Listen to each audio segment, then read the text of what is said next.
कलिंग युद्ध का मुख्य कारण मौर्य सम्राट अशोक की अपने साम्राज्य का विस्तार करने की नीति, कलिंग का सामरिक और व्यापारिक महत्व और कलिंग के शासक द्वारा मौर्य आधिपत्य स्वीकारने से इनकार करना था।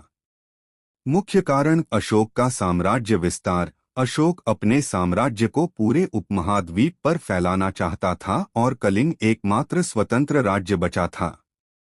रणनीतिक व आर्थिक महत्व। स्थल और समुद्र मार्गों से दक्षिण भारत और दक्षिण पूर्वी देशों के व्यापार पर कलिंग का नियंत्रण था, जिससे मगध के लिए कलिंग पर अधिकार आवश्यक था। कूटनीतिक असफलता।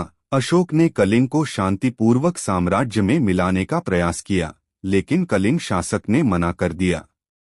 राजनीतिक खतरा। मगध के निकट एक शक्तिशाली और स्वतंत्र राज्य कलिंग का होना अशोक के लिए खतरे की तरह देखा जाता था। परिणाम भारी जनहानि। युद्ध में लगभग 1 लाख लोग मारे गए, 1.25 लाख बंदी बनाए गए और ढेरों घायल हुए। कलिंग का मौर्य साम्राज्य में विलय। विजय के बाद कलिंग को अशोक के राज्य में मिला लिया गया और मगध साम्राज्य का विस्तार हुआ।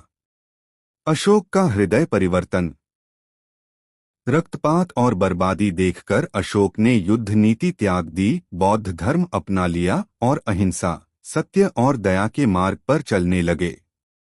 बौद्ध धर्म का प्रचार प्रसार। अशोक ने बौद्ध धर्म को अपनाकर धम्म धर्म के प्रचार में अपना जीवन समर्पित किया।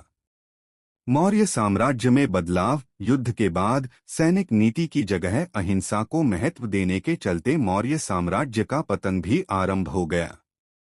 कलिंग युद्ध भारत के इतिहास में एक बड़ा मोड़ था, जिसने न सिर्फ अशोक के जीवन बल्कि भारतीय समाज और धार्मिक सामाजिक सोच को भी गहराई से प्रभावित किया।